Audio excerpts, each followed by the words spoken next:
ಇನ್ನು ಮುಂದೆ ನಿಮ್ಮ ನೆಚ್ಚಿನ ಧಾರಾವಾಹಿಗಳ ಫುಲ್ ಎಪಿಸೋಡ್ಗಳು ಸನ್ ನೆಕ್ಸ್ಟ್ ಆಪ್ನಲ್ಲಿ ಮಾತ್ರ. ಮನೆ ಸೊಸೆಯಾದವಳು ನಾಲ್ಗೆನ ಉದ್ದ ಚಾಚಬಾರ್ದು. ನೀನು ಅಷ್ಟೇ, ನಾಲ್ಗೆನ ಉದ್ದ ಚಾಚಬೇಡ.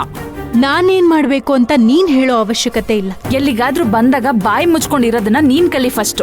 ಮಾತನ್ನ ಹಿಡಿತದಲ್ಲಿ ಇಟ್ಕೊಳ್ಳೋದನ್ನ ಕಲಿ ಮೊದ್ಲು. ನೀನು ನಾಲ್ಗೆನ ಉದ್ದ ಚಾಚಬೇಡ, ಜಾಸ್ತಿ ಮಾತಾಡ್ಬೇಡ. ನೀನು ಸರಿಯೂ ಮಿತಿ ಮೀರ್ತಿದ್ಯಾ. ನೀನು ಮಿತಿ ಮೀರ್ತಾ ಇರೋದು ನೀನು.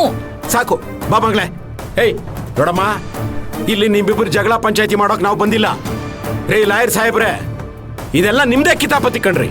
ಅಲ್ರಿ, ಪಟ್ಟಾಭಿಷೇಕ ನಡಿಬೇಕಾದ್ರೆ ಬೇರೆ ವಿಚಾರ ಯಾಕೆ ಪ್ರಸ್ತಾಪ ಮಾಡ್ತೀರಿ? ಉತ್ಸವಕ್ಕೆ ಬಂದ್ವಾ, ಪೂಜೆ ಮಾಡ್ಕೊಂಡ್ವಾ, ದೇವ್ರನ್ನ ಬೇಡ್ಕೊಂಡ್ವಾ, ಅಷ್ಟೇ ಅಂತ ಯೋಚನೆ ತಲೆಯಲ್ಲಿ ಇದ್ದಿದ್ರೆ ಅದನ್ನ ಮೊದಲೇ ಹೇಳ್ಬೇಕಾಗಿತ್ತು.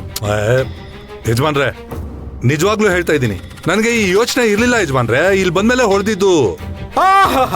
ನಿಮ್ಗೆ ಹೊಡೆದಿದ್ದೆಲ್ಲ ಹೇಳೋಕೆ ಇದು ಕೋರ್ಟ್ ಅಲ್ಲ ಸ್ವಾಮಿ, ದೇವಸ್ಥಾನ.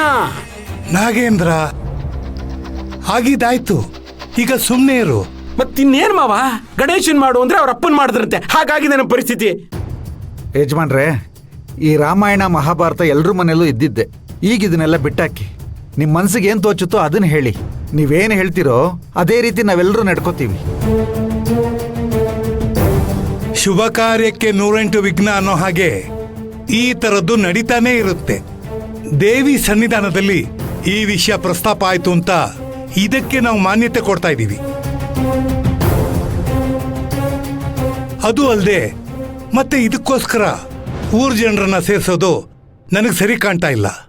ಅದಕ್ಕೆ ಪಟ್ಟಾಭಿಷೇಕ ಕಾರ್ಯಕ್ರಮವನ್ನ ನೆರವೇರಿಸೋಣ.